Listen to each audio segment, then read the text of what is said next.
Et la fatigue des habitants autour de la prison des Baumettes depuis mai 2017 et l'arrivée de nouveaux bâtiments. Certains se retrouvent très proches, très proches des cellules. Leur jardin donne même sur les rives de la prison. Et les riverains dénoncent le bruit incessant des détenus. On fait le point sur cette situation particulière avec Pierre-Henri Holderbaum, avec Inès Guillemot et Julie Poncet.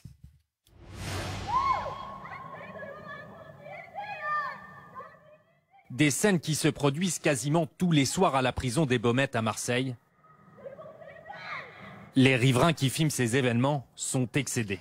Cette vidéo, c'est de nombreux exemples quotidiens des détenus qui crient par leurs fenêtres et qui crient directement sur le quartier. Problème, d'un côté de la route, la prison, de l'autre, des habitations. Depuis plusieurs mois, les rues du quartier se transforment même en parloirs sauvages. Ils essayent de monter sur le toit de leur voiture pour pouvoir mieux parler. Et lorsqu'on va leur dire mais arrêtez-vous, on se fait menacer, insulter, traiter de tous les noms. Je vais essayer de vous montrer le feu d'artifice. Il peut rester 2-3 jours sans qu'il y ait de feu d'artifice, il peut y en avoir 2 la même soirée. Mais pire que les feux d'artifice, on a eu il y a un mois à peu près des tirs de mortier. Alors ça c'est très fort, hein. Le bruit est extrêmement fort. Une situation qui avait déjà eu lieu lors de l'arrivée de l'extension de Baumette 2 en 2017. Alors des fenêtres anti-bruit avaient été installées en 2019, mais depuis, les détenus les auraient cassées. C'est à l'administration pénitentiaire de faire le nécessaire et d'activer, d'accélérer ces travaux. Je veux dire, ça n'est plus possible de voir des riverains ne plus pouvoir jouir paisiblement de leurs biens. La maire du 9e et 10e arrondissement de Marseille rencontre aujourd'hui la préfète de police pour traiter les problématiques des parloirs sauvages et des feux d'artifice. Nos invités pour évoquer cette actualité, nous sommes à distance avec Sint Ferchichi. Bonjour, vous êtes secrétaire local du syndicat SPS aux Baumettes. Et puis nous sommes également en plateau avec Alexandre Cabi, qui est secrétaire adjoint du syndicat UFAP-UNSA Justice. Qu'est-ce que vous répondez à ces personnes qu'on a entendues dans ce reportage qui sont excédées aujourd'hui? On comprend tout à fait que c'est compliqué de vivre avec des cris jour et nuit près de son domicile. Après, pour refaire un peu l'historique, les Baumettes ont été construites en 1930 et achevées en 1938, dans une zone où il n'y avait pas d'urbanisation. L'étalement urbain a fait que des domiciles ont été installés proches de l'établissement, ce qui fait qu'automatiquement, ça a généré des nuisances qui n'existaient pas à l'époque, vu qu'on était dans une zone près des Calanques, quasiment désertique, je dirais. Aujourd'hui, pour lutter contre ce bruit, les personnels, eux, font ce qu'ils peuvent, parce que malheureusement, on ne peut pas bâillonner les personnes détenues, ça reste des êtres humains, donc on ne peut pas les bâillonner, mais a été installé des fenêtres acoustiques qui permettent de limiter le bruit, mais qui sont... En 2019, ça a été installé sur un étage entier. Pour autant, quand on parle avec ces riverains, il semble dire que ça ne marche pas très bien, ces fenêtres. Alors, elles ont été installées sur 2 étages, et en fait, elles marchaient bien, mais elles sont régulièrement dégradées par les personnes détenues. C'est-à-dire qu'elles sont installées régulièrement, ils les cassent. Donc les personnels, on a une procédure type qu'il s'agit de faire une reconnaissance de matériel dégradé, ça leur est facturé dans la limite du possible. Et derrière, le privé est censé les remplacer. Mais on a toujours cette problématique de gestion privée d'un établissement où c'est beaucoup plus compliqué de remplacer que quand on est en gestion publique. Sint Ferchichi, qu'est-ce que vous demandez aujourd'hui pour faire évoluer cette situation, si c'est possible? Parce qu'on a bien entendu d'un côté le témoignage des riverains et puis de l'autre ces détenus, effectivement, qui sont dans cette prison. Alors, c'est vrai que c'est assez compliqué. Alors, moi, j'en parle en connaissance de cause parce que j'habite juste à côté des Baumettes. Et c'est vrai que là, ça fait à peu près un mois qu'on a des feux d'artifice, ce qui a mis le feu chez moi il y a 2 ans, puisque j'habite vraiment très à côté de la prison. Concernant les parloirs sauvages, c'est des gens d'extérieur qui viennent discuter avec les personnes détenues à l'intérieur. Donc, c'est vrai que peut-être des patrouilles de police beaucoup plus fréquentes pourrait empêcher ce genre de choses. Maintenant, c'est vrai que concernant les fenêtres à isolation phonique au sein de la prison, les détenus les cassent parce que justement, elles n'arrivent pas à respirer dans la cellule et qu'elles n'ont pas d'air. Donc, elles ont évidemment des sanctions, donc du QD, mais c'est vrai qu'après, c'est très long pour les réparer. Maintenant, c'est vrai que le bruit, il est infernal au niveau de la route. Je comprends les riverains qui sont gênés.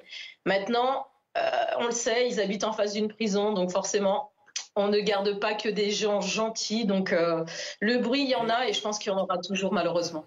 Parmi les solutions que vous avancez, qu'est-ce qu'on peut faire pour vous comme priorité aujourd'hui? Alors moi, pour un premier temps, je pense qu'il faudrait déjà simplement des patrouilles de police qui soient beaucoup plus fréquentes. Je pense que ça peut être dissuasif parce que les petits jeunes qui viennent faire des projections, des parloirs sauvages ou des tirs de mortier, on les voit d'étaler une fois que la police arrive. Donc c'est vrai que la police permettrait justement d'éviter ce genre de choses.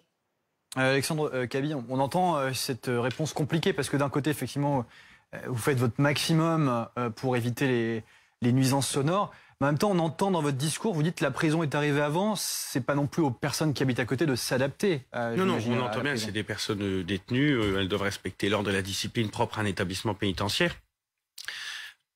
Communiquer irrégulièrement, parce que souvent c'est des parleurs sauvages, on communique irrégulièrement avec une personne de l'extérieur, c'est une faute disciplinaire, hein, c'est une sanction du 3e degré, le détenu peut être puni de 7 jours de quartier disciplinaire. C'est également un délit pour la personne à l'extérieur, elle risque 1 an de prison et 15 000 € d'amende. La difficulté, c'est qu'à matérialiser, à vérifier qui a crié à la fenêtre à tel moment, c'est quasiment impossible, ça relève de l'impossible. Les solutions apportées, selon moi, c'est éventuellement, ce qui pourrait se faire, c'est agrandir le mur, parce que les fenêtres acoustiques, on se rend compte que ça marche pas, de façon à peut-être, pourquoi pas, installer un mur anti-bruit, comme on peut le voir le long des autoroutes ou des voies de chemin de fer. Ça marche plutôt bien. Certains sont plus ou moins hauts, on le voit en Savoie et tout, on arrive à en mettre des murs assez élevés. Je pense que c'est les seules solutions qu'on a, et des patrouilles de police plus régulièrement pour éviter ce genre de parloir sauvage. Et Sine Ferchichi évoquait les projections. Est-ce que vous pouvez rappeler aux téléspectateurs de quoi il s'agit? Dans les projections, il s'agit de personnes extérieures qui viennent projeter, parachuter des denrées alimentaires, des produits stupéfiants, du matériel électronique, tout ce qui est prohibé au sein d'un établissement pénitentiaire par-dessus le mur. Ça permet ainsi d'éviter le contrôle des personnels de l'administration pénitentiaire. Est-ce qu'aujourd'hui, c'est en lien, selon vous, avec un manque de moyens particuliers dans les fonctions pénitentiaires? Est-ce que vous demandez des choses particulières qui pourraient encore plus aider? Je sais pas, des moyens financiers, des moyens humains? Des moyens humains et des moyens financiers, on en demande, c'est tout à fait logique. Quand on voit le taux d'occupation des Baumettes, c'est 500 détenus pour 300 places. Les personnels, ils sont prévus pour 300 places et on n'a déjà pas le nombre de personnels qu'il faut. On a des personnels qui sont pas rémunérés à hauteur de ce qui devrait être rémunéré. Ils ont des conditions de travail qui sont dignes d'un autre temps. On utilise encore un statut spécial qui est vieux de plus d'un demi-siècle. On est vraiment au bout du bout en termes de personnel dans les établissements pénitentiaires. On a un terme qu'on dit souvent au sein de nos détentions, ça galope. On n'a pas le temps de s'arrêter parce qu'on gère de la masse. On gère des flux aujourd'hui, on gère de la masse, on gère pas de l'humain.